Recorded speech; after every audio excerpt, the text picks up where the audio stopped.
Livro de número 75, Leis de Amor, publicado em 1963. Ditado pelo Espírito de Emmanuel, psicografado por Francisco Cândido Xavier e Valdo Vieira. Quanto mais se agiganta a civilização na Terra, mais amplamente predomina o estudo na extensão do progresso geral. Cientistas e pesquisadores analisam, infatigavelmente, não apenas as realizações alusivas ao domínio das forças da natureza, mas também os poderes da alma, a escarificarem todos os fenômenos do binômio mente-corpo, consagrando a era do pensamento racional. Para isso, multiplicam-se escolas e cursos técnicos, estabelecimentos culturais e anfiteatros de ensino, em que perguntas e respostas sedimentam a renovação do mundo.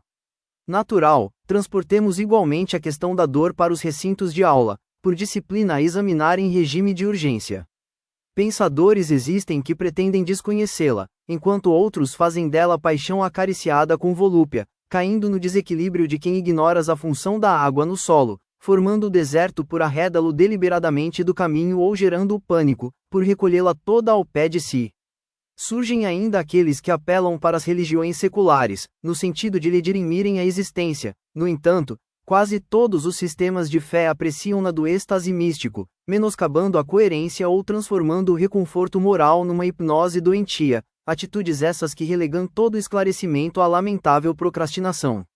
Daí, o nosso propósito de oferecer estas páginas humildes, à guisa de opúsculo didático, 1. Aos companheiros que nos propuseram os 8 temas abordados neste livro, em torno do sofrimento perante a doutrina espírita. 2. Com o objetivo de fundamentar a paciência e a consolação, a esperança e o aperfeiçoamento íntimo, na lógica da reencarnação. Articulamos nosso esforço modesto à base de questionários e explicações, tão simples e tão reduzidos quanto possível, relacionando sugestões para entendimento mais amplo entre os estudantes da fé racionada, que Allan Kardec nos preceitua, ao revivecer o Evangelho do Cristo. Obviamente, desse modo, entregamos aos leitores amigos, pálidas sementes do trabalho metódico, que nos cumpre efetuar, no estudo crescente da doutrina espírita, para solucionar o problema da dor, nas leis do destino, no âmago do qual surpreenderemos invariavelmente o divino amor, extinguindo as deficiências humanas. Deixando, pois, aqui, o nosso obscuro ensaio para a instituição de cursos rápidos ou minuciosos, destinados à elucidação espírita, entre os homens, agora e no futuro, rogamos ao Senhor nos abençoe a intenção de cooperar no acendimento da nova luz.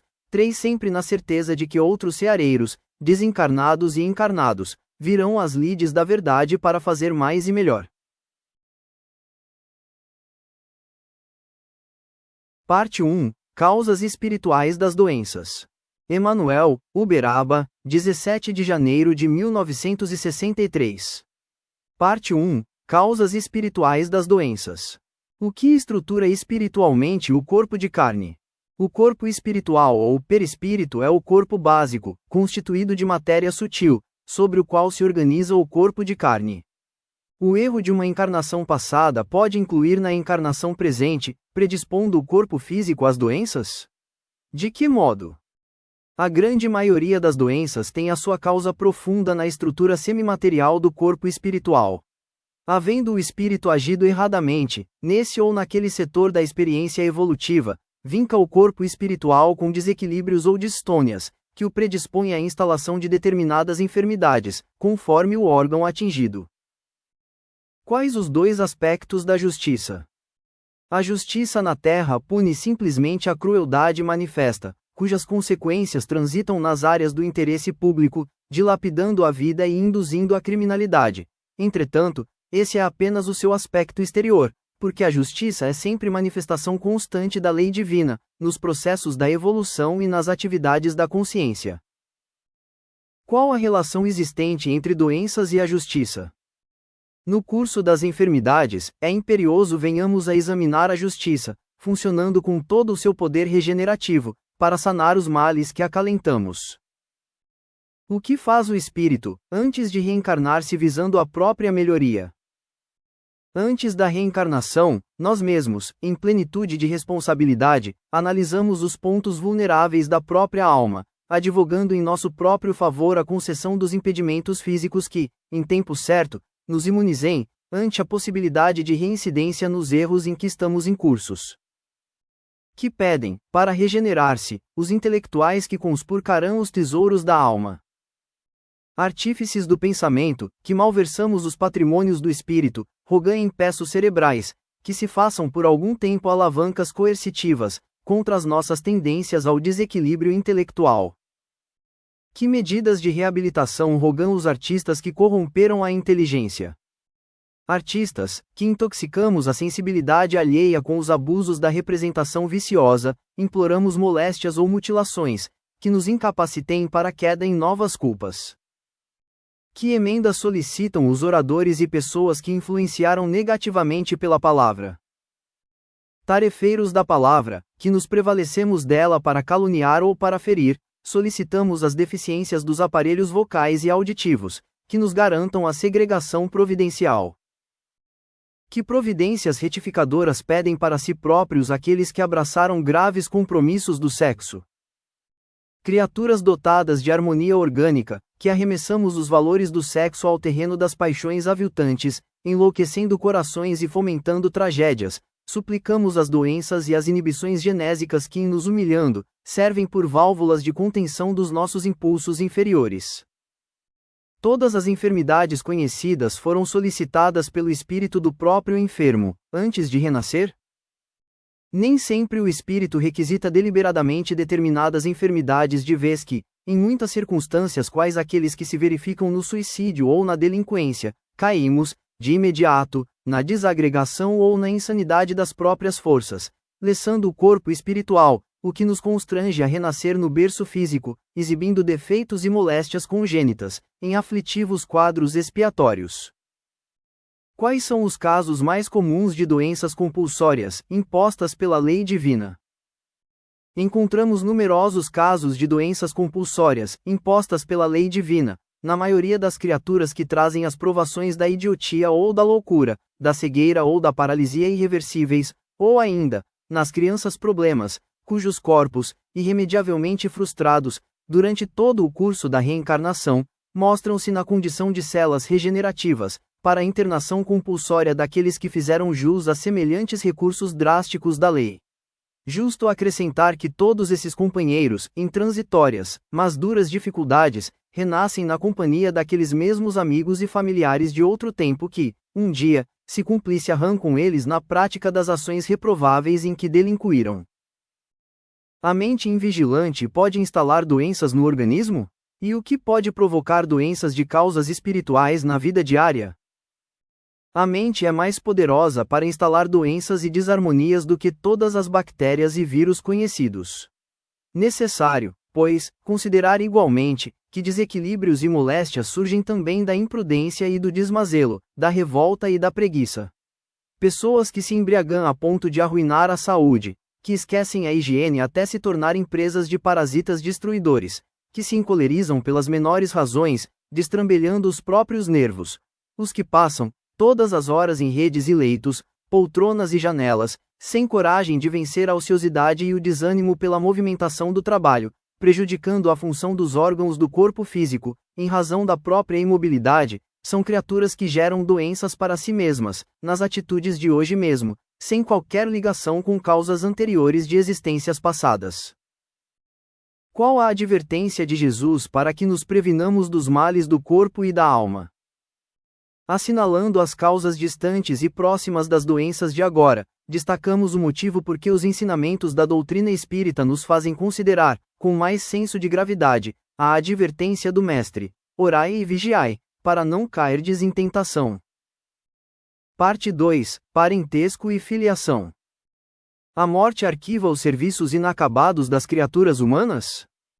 No mundo, a morte parece uma estação de problemas insolúveis, arquivando serviços inacabados. Entretanto, isso é apenas aparência. As consequências dos crimes obscuros dos homens terminam com a morte?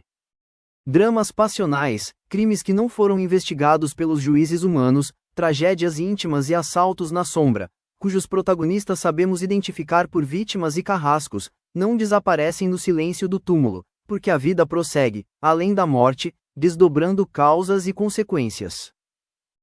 O princípio de causa e efeito funciona além da morte?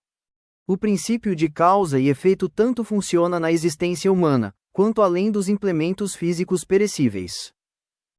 Para onde nos conduz a morte? Porque nós outros, seres humanos, encarnados e desencarnados, somos ainda discípulos imperfeitos e inexperientes da vida, a morte não nos impele, em definitivo, às esferas superiores e nem nos rebaixa, indefinidamente, a círculos degradantes. Para as criaturas humanas, o que significa a vida terrestre? Considera-nos a lei divina por inteligências juvenis, sob o patrocínio da escola, concedendo-nos, na vida terrestre, o mais alto campo edificante e reeducativo. Qual a conexão entre a consanguinidade e o destino?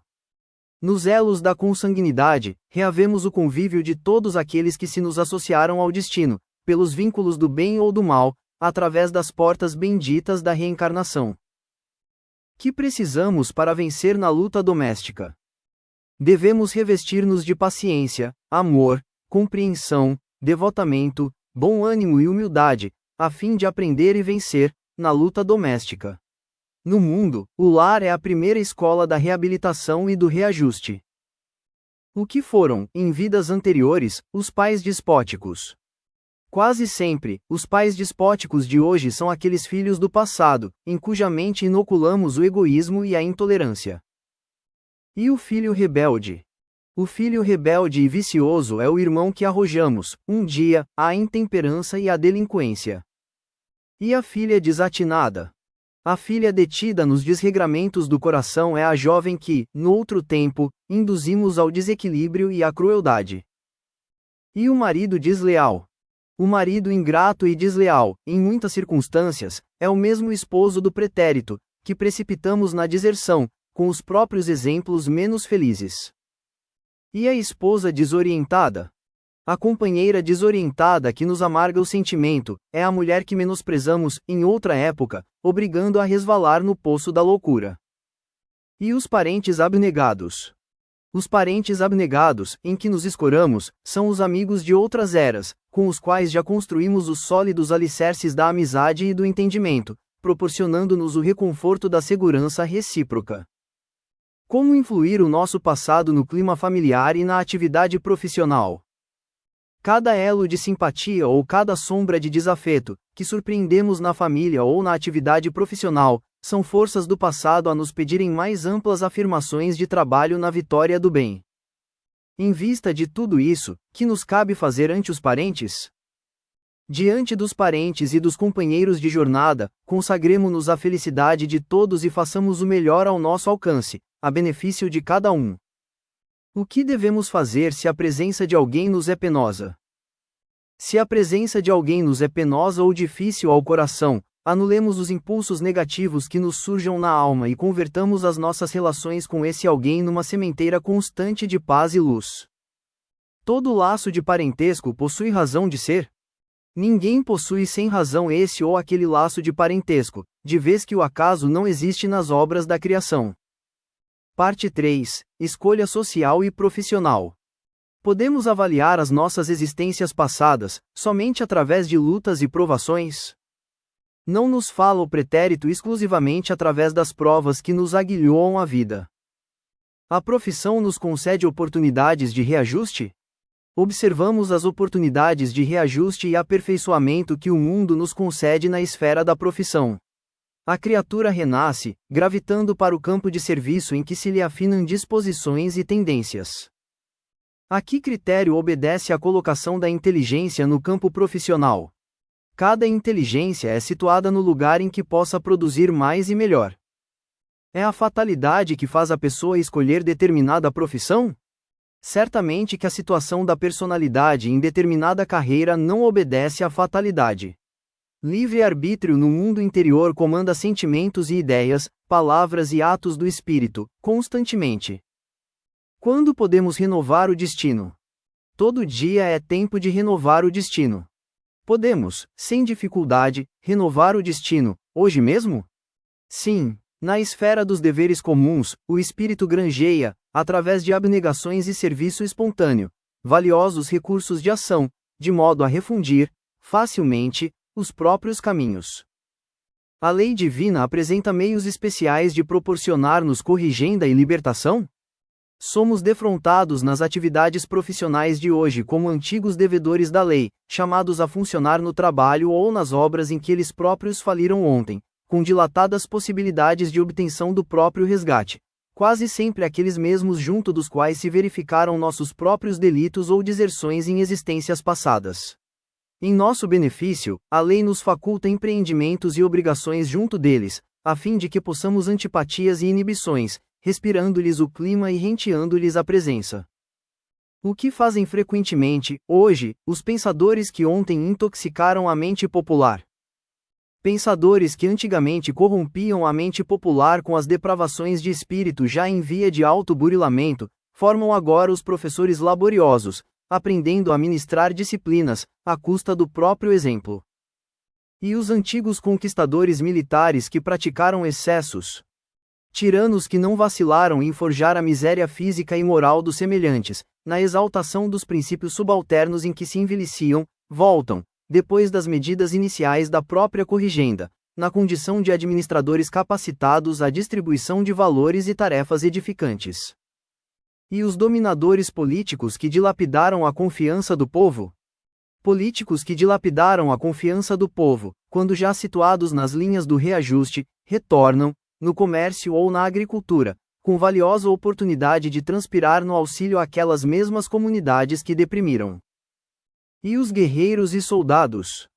Guerreiros e soldados que se valiam das armas para assegurarem imunidade aos instintos destruidores quando internados na regeneração começante, transfiguram-se em mecânicos e operários modeladores, dignificando o metal e a madeira que eles próprios perverteram em outras épocas. E os carrascos rurais? Verdugos rurais, agiotas desnaturados, defraudadores da economia pública e mordomos do solo, convertidos em agentes do futuro, modificados ao toque do bem, volvem na posição de servidores limitados da gleba, quando de sol a sol, no pagamento das dívidas, a que se empenharam, imprevidentes. E as mulheres que se ocuparam da maledicência e da intriga? Mulheres distintas que se ocuparam da maledicência e da intriga, prejudicando a liberdade e progresso, após reconhecerem os próprios erros, tornaram, em regime de transitório cativeiro, ao recinto doméstico, aprisionadas em singelas obrigações, junto às caçarolas e tanques de lavar. O que significa, enfim, para nós, o trabalho que a terra nos dá?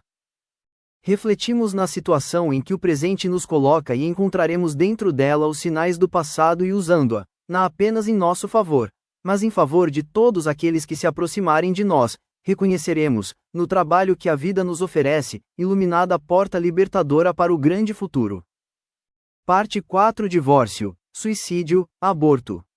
Compreendendo que muitos casamentos resultam em uniões infelizes e, às vezes, até mesmo as profundamente antipáticas, induzindo os cônjuges ao divórcio, como interpretar a fase de atração recíproca, repleta de alegria e esperança, que caracterizou o namoro e o noivado.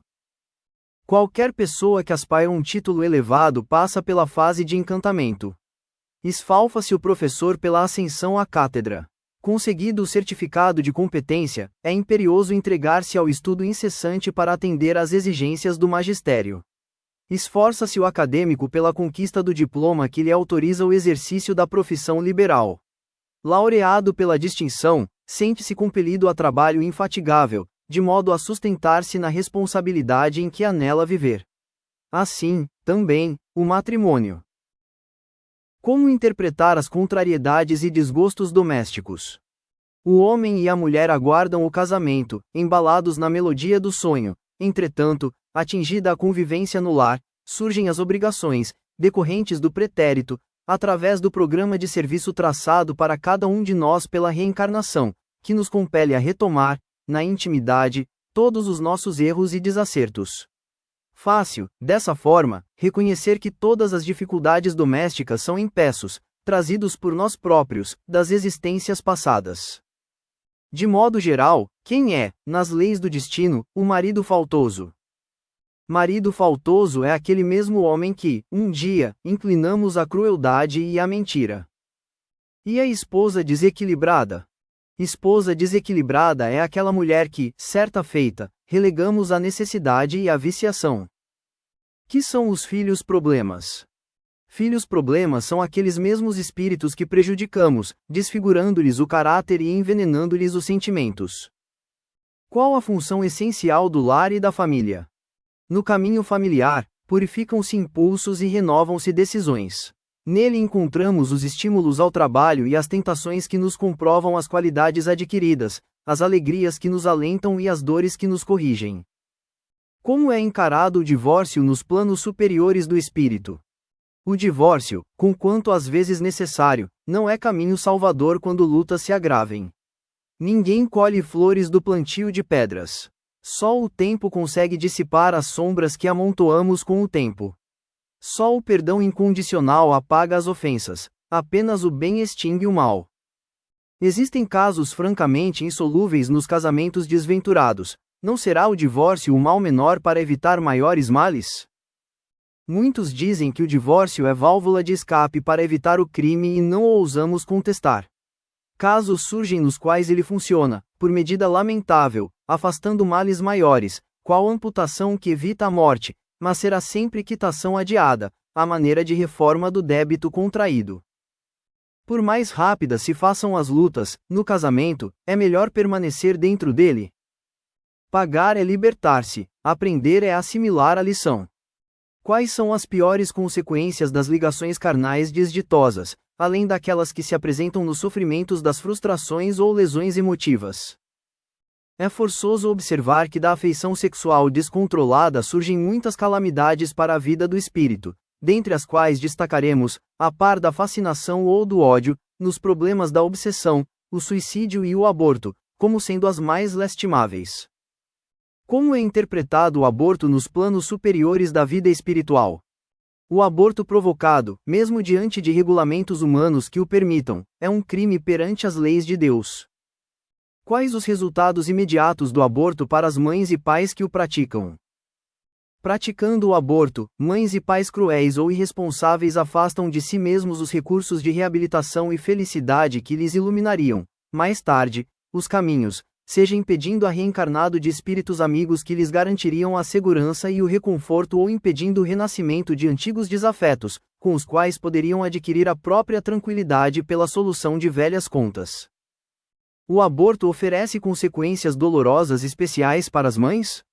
O aborto oferece funestas intercorrências para as mulheres que a ele se submetem, impelindo-as à desencarnação prematura, seja pelo câncer ou por outras moléstias de formação obscura, quando não se anulam os aflitivos processos de obsessão. E para os pais? Os pais que cooperam nos delitos do aborto, tanto quanto os ginecologistas que o favorecem, vêm a sofrer os resultados da crueldade que praticam, atraindo sobre as próprias cabeças os sofrimentos e os desesperos das próprias vítimas, relegadas por eles aos percalços e sombras da vida espiritual de esferas inferiores. As criaturas que se suicidaram em razão das desilusões encontradas nas ligações afetivas, agravam os sofrimentos de outrem, além dos sofrimentos que elas próprias encontram? Muitos espíritos fracos, que por razões de infelicidade na afeição sexual atiram-se ao suicídio, encontram padecimentos gigantescos, como quem salta no escuro sobre precipícios de brasas, criando derivações de angústia para os causadores de semelhantes tragédias. Os casos de suicídio nas uniões carnais infelizes agravam provas em casamentos futuros? Quantos violam a passagem da morte, crendo erroneamente alcançar o repouso, nada mais encontram senão suplício e desespero, a gerarem, no âmago de si mesmos, os pavorosos conflitos, que apenas as reencarnações regenerativas conseguem remediar. Saibamos tolerar com paciência as provações que o mundo nos ofereça, criando o bem sobre todos os males que nos cheguem das existências que já vivemos, na convicção de que fugir ao dever, por mais doloroso seja o dever que nos caiba, será sempre abraçar o pior. Em quaisquer atribulações ou dificuldades, a nossa obrigação individual é fazer o melhor ao nosso alcance para que o bem triunfe. Que fazer para extinguir os males evidentes das ligações afetivas inconsideradas e desditosas? Em todos os departamentos da luta humana, os compromissos do passado reaparecem. Indispensável revestir-se a alma de forças para vencer, em si mesma, os pontos vulneráveis que, em outro tempo, a fizeram cair. Qual a direção pessoal que devemos adotar para vencer os dissabores do lar infeliz? Evitemos o divórcio, tanto quanto possível, e combatemos o aborto e o suicídio com todos os recursos de raciocínio e esclarecimento de que possamos dispor. O divórcio adia o resgate. O aborto complica o destino. O suicídio agrava todos os sofrimentos. Parte 5. Obsessão. Existe relação entre obsessão e correntes mentais? Quem se refere à obsessão há de reportar-se, necessariamente, às correntes mentais. O pensamento é a base de tudo. Todos temos desafetos do pretérito? Inegável que todos carreamos ainda, do pretérito ao presente, enorme carga de desafetos. Qual a nossa posição, depois de desencarnados, quando não somos integralmente bons, nem integralmente maus? Quando desencarnados, em condições relativamente felizes, guardadas as justas exceções, somos equiparados a devedores em refazimento, habilitando-nos, pelo trabalho e pelo estudo, ao prosseguimento do resgate dos compromissos de retaguarda. Onde somos defrontados com mais frequência pelos desafetos do passado, na Terra ou no plano espiritual? É compreensível que seja na esfera física que mais direta e frequentemente nos abordem aqueles mesmos espíritos a quem ferimos ou com quem nos compliciamos na delinquência. Como poderíamos classificar aqueles que em outras existências nos foram inimigos ou de quem fomos adversários e que, no presente, desempenham, na base da profissão ou da família, o papel de nossos companheiros e de nossos parentes? São elas as testemunhas de nosso aperfeiçoamento, experimentando-nos as energias morais, quando não lhes suportamos o permanente convívio, por força das provas regenerativas que trazemos ao renascer. Acompanha-nos por instrumentos do progresso a que aspiramos, vigiam-nos as realizações e policiam-nos os impulsos. Quando estaremos realmente em paz com todos aqueles que ainda são para nós aversões naturais ou pessoas difíceis? Um dia, chegaremos a agradecer-lhes a colaboração, imitando o aluno que, incomodado na escola, se rejubila, mais tarde, por haver passado sob as atenções do professor exigente. Como se transformam os nossos adversários do passado? Nos processos da obsessão, urge reconhecer que os nossos opositores ou adversários se transformam para o bem, à medida que, de nossa parte, nos transformamos para melhor. As sessões de desobsessão têm valor? Em que condições? Toda recomendação verbal e todo entendimento pela palavra, através das sessões de desobsessão, se revestem de profundo valor, mas somente quando autenticados pelo nosso esforço de reabilitação íntima, sem a qual todas as frases enternecedoras passarão, infrutífera, qual música emocionante sobre a vasa do charco. Em que tempo e situação não podem atingir os fenômenos deprimentes da obsessão? Salientando-se que o pensamento é a alavanca de ligação, para o bem ou para o mal, é muito fácil perceber que os fenômenos deprimentes da obsessão podem atingir-nos, em qualquer condição e em qualquer tempo. É preciso que o obsidiado observe a própria vida mental para contribuir para as próprias melhorias?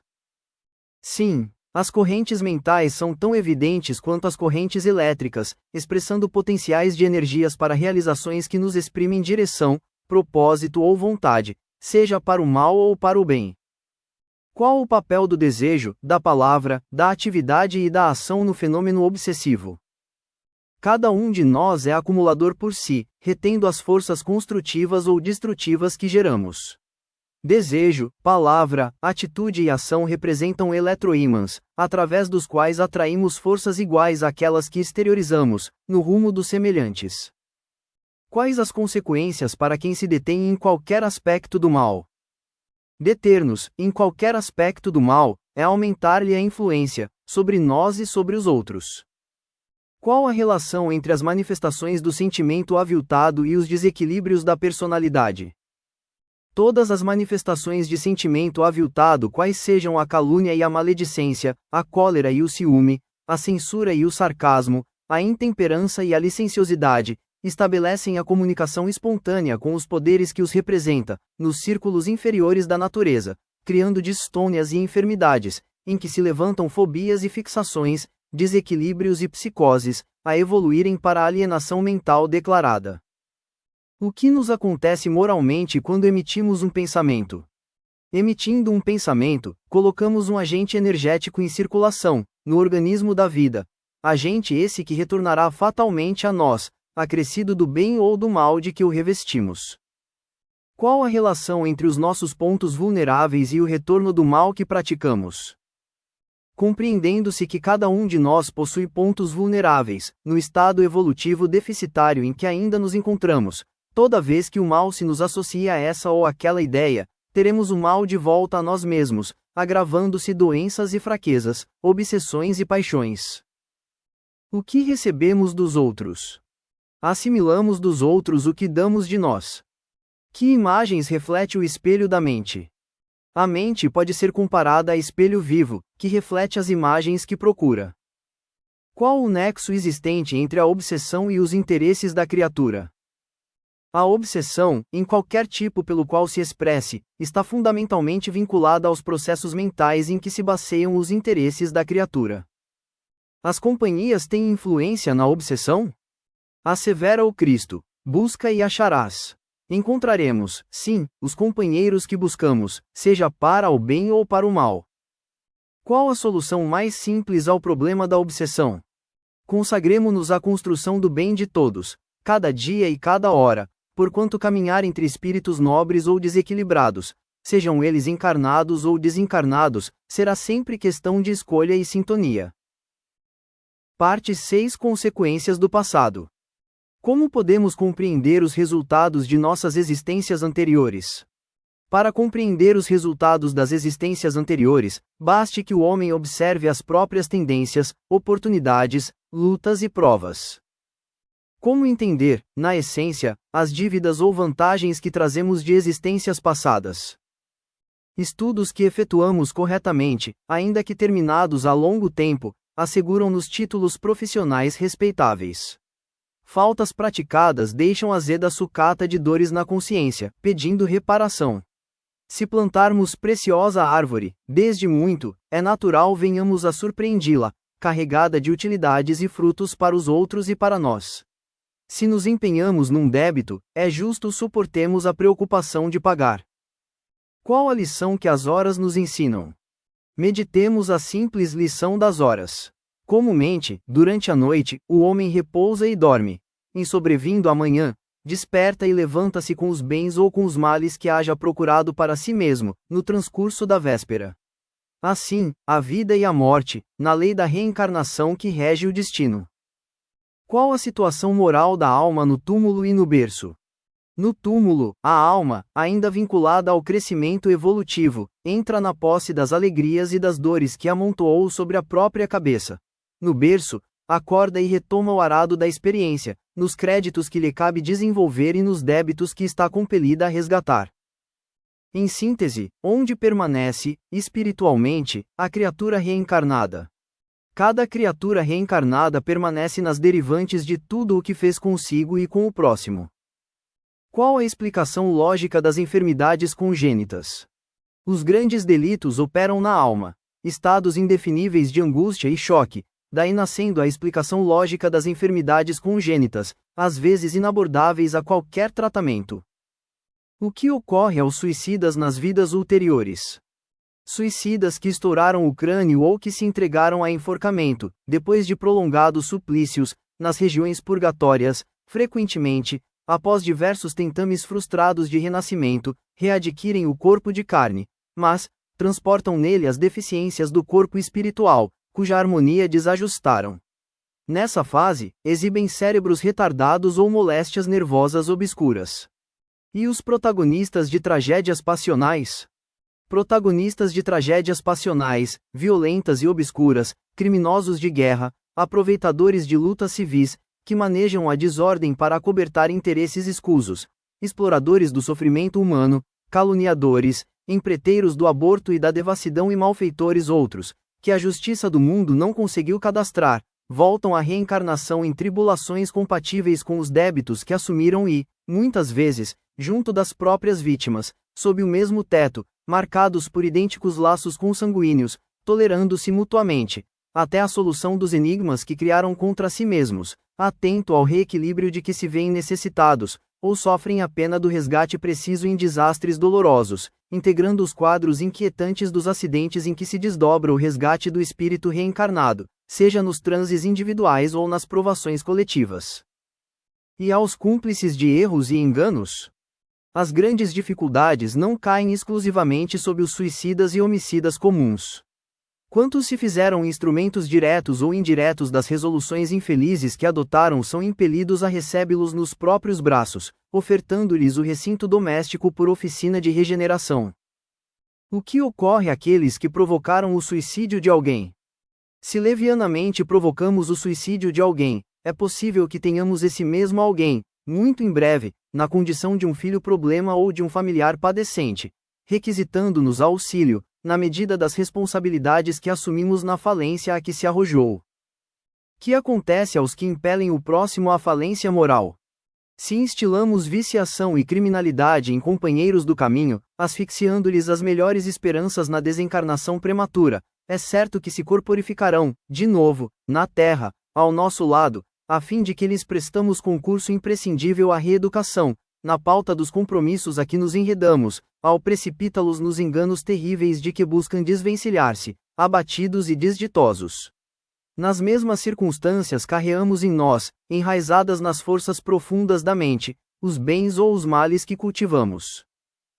E o que ocorre aos desencarnados que malbarataram os tesouros da emoção e da ideia? Quando desencarnados, não fugimos à lei de causa e efeito. Se malbaratamos os tesouros das emoções e dos pensamentos na terra, deambulamos nas esferas espirituais por doentes da alma, que a perturbação ensandece, fadados a reaparecer no plano carnal com as enfermidades consequentes, a se entranharem nos tecidos orgânicos, que nos compõem a vestimenta física. E aqueles que se entregam aos desequilíbrios do sexo? Nessas condições, o porvir esboça-se, nebuloso, apontando-nos graves lições de refazimento e resgate.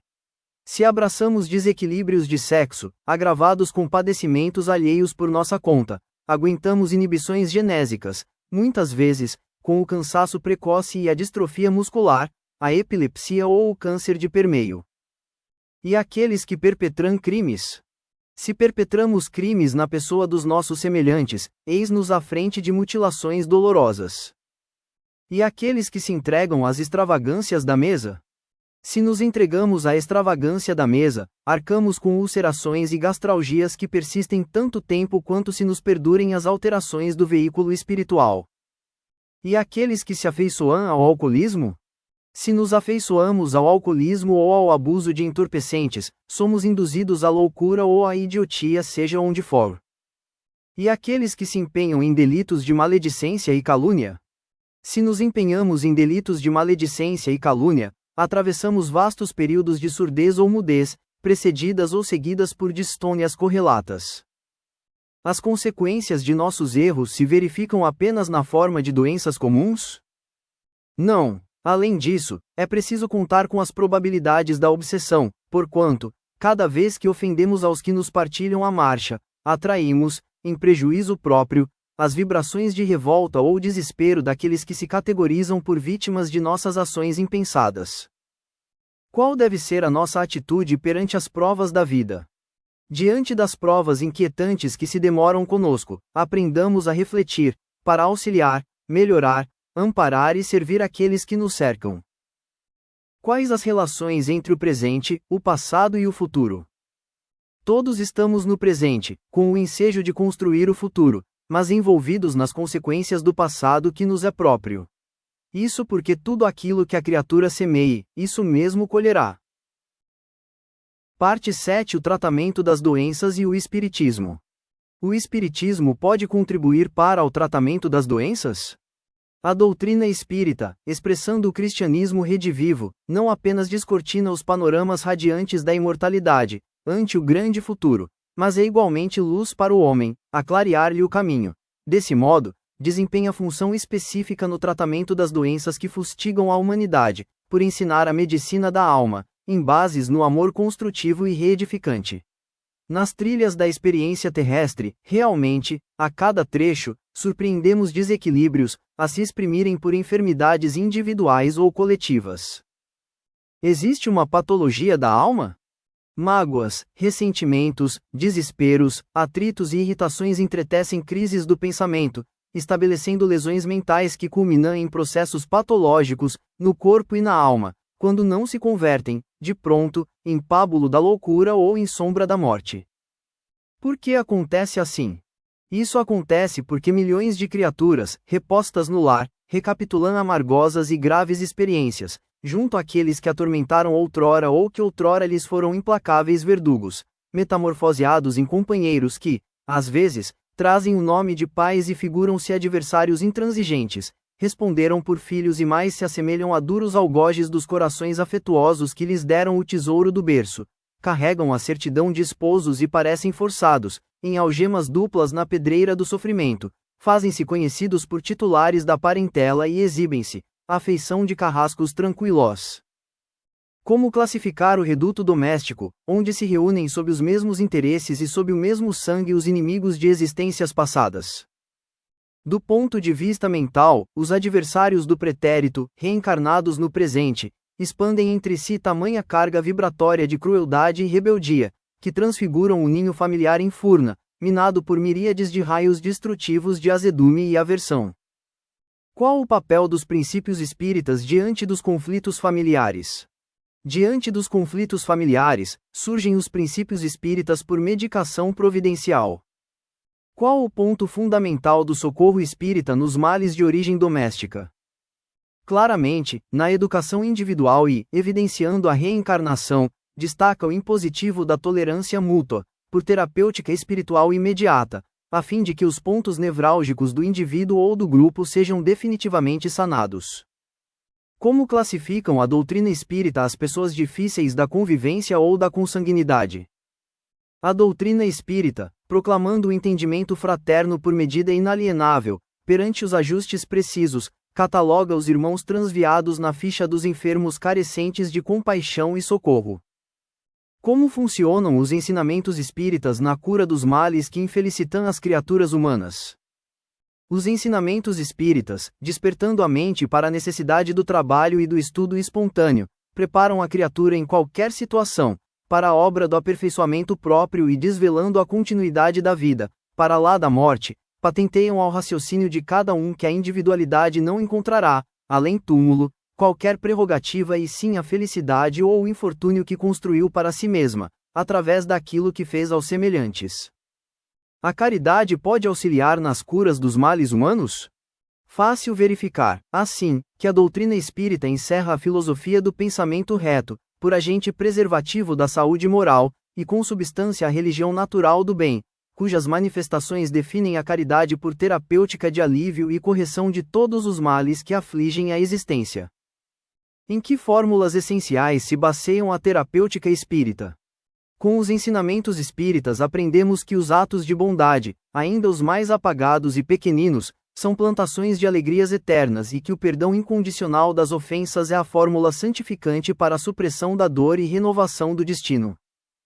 Quais são os medicamentos do espírito? Nas atividades espíritas, colhemos do magnetismo sublimado os benefícios imediatos, seja no clima do passe, sob o influxo da oração, ou no culto sistemático do Evangelho no lar, por intermédio dos quais, benfeitores e amigos desencarnados nos reequilibram as forças, através da inspiração elevada, apaziguando-nos os pensamentos, ou se valem de recursos mediúnicos esparsos no ambiente, a fim de nos propiciarem socorro à alma aflita ou às energias exaustas. Se abraçastes, pois, a doutrina espírita, perlustra-lhes os ensinos e compreenderás que a humildade e a benevolência, o serviço e a abnegação, a paciência e a esperança, a solidariedade e o otimismo são medicamentos do espírito, transformando lutas em lições e dificuldades em bênçãos, porque no fundo de cada esclarecimento e de cada mensagem consoladora, que te fluem da inspiração, ouvirás a palavra do Cristo: amai-vos uns aos outros como eu vos amei. Parte 8 Redenção. Quando redimiremos espiritualmente a nós mesmos? Redimiremos a nós mesmos, quando compreendermos, conscientemente, ao preço do próprio raciocínio, que todos os sofrimentos decorrem das leis de amor que governam a vida. Para isso, é indispensável entendamos que todos vivemos subordinados ao princípio inelutável da reencarnação e que nos reencarnaremos, na Terra ou em outros mundos, tantas vezes quantas se fizeram necessárias, para que se nos edifique o aperfeiçoamento espiritual, seja diante dos imperativos da evolução, que nos traçam inevitáveis labores educativos, ou à frente dos encargos expiatórios que nos apontam graves tarefas de recapitulação e corrigenda, para o expurgo da consciência culpada. Bastará apenas sofrer para que resgatemos os compromissos adquiridos nas existências passadas? Se temos o coração aberto em feridas profundas, isso não basta, é preciso transubstanciar as próprias dores em esperanças e ensinamentos. Basta apenas chorar para realizarmos o expurgo do coração? Às vezes, trazemos o semblante lavado de lágrimas, no entanto, o desespero e a inconformação desmancham-se igualmente em pranto amargo. Para expurgar o mundo íntimo é mister valermo-nos da provação como recurso de trabalho, para converter a tribulação em alegria e a dificuldade em lição. Basta apenas bendizer as mãos que nos ferem? Bendigamos as mãos que nos ferem. Imperioso, porém, nos dediquemos a fazer algo a fim de que se renovem para o entendimento e para a prática do bem, sob a inspiração dos bons exemplos que lhes pudermos ofertar. Basta apenas acreditar na verdade, sofrendo o escárnio dos que a recusam? Dizemos a verdade e, não raro, riem de nós muitas vezes. Só porque isso aconteça, julgam-nos dispensados de trabalhar pela expansão de novas luzes, quando a verdade reclama continuismo de abnegação para que triunfe a benefício de todos. Basta apenas recolher pedras de ingratidão? Recolher pedras de ingratidão por pétalas de carinho é heroísmo de muitos. Multidões respiram nesse câmbio estranho de padecimentos morais, preferindo acomodar-se à hipnose da queixa. A ingratidão é sempre resultado da ignorância e para que a ingratidão alheia produza bênçãos redentoras em nós, é necessário prosseguir plantando entendimento e fraternidade na terra seca da incompreensão, de que muitos outros já desertaram. Para que nos purifiquemos, será suficiente acomodar-nos à tristeza e à soledade, porque nos reclamem serviço demasiado à felicidade dos outros. Quase sempre exigimos o máximo dos outros na construção da nossa felicidade, sem lhes darmos de nós o máximo na preservação da própria segurança. Entretanto, em apoio de nosso burilamento, urge sustentar atividades e encargos de sacrifício. Ainda para isso será suficiente que padeçamos o assédio da injúria? Caluniam-nos frequentemente, no entanto, só pelo fato de sermos apontados pelo dedo da injúria, isso não adianta ao aperfeiçoamento espiritual. Impreterível usar compaixão e bondade, à frente daqueles que nos perseguem. Para que obtenhamos quitação, ante o pretérito culposo, bastará experimentar agruras e provações no reduto doméstico, de ânimo sistematicamente recolhido à rixa e ao mau humor. Em muitas circunstâncias, o lar é o cárcere dos nossos sonhos, contudo, é útil recordar que vastas fileiras de criaturas se encontram na mesma situação, agravando padecimentos e lutas pelo abandono das responsabilidades que lhes competem. A regeneração pela qual ansiamos espera por nossa felicidade aos compromissos assumidos, com a nossa disposição de arquivar planos de ventura para quando a divina sabedoria nos proclame a libertação. A fim de que nos aperfeiçoamos, chegará a viver sempre sob inquietações aflitivas? Vergamo-nos sob o fardo de inquietações opressivas, mas, para que essas inquietações nos sirvam ao reajuste da alma, cabe-nos a obrigação de transformá-las em testemunhos de fé e serviço ao próximo. Em favor do aprimoramento próprio, será suficiente arrepender-nos dos erros e faltas cometidas?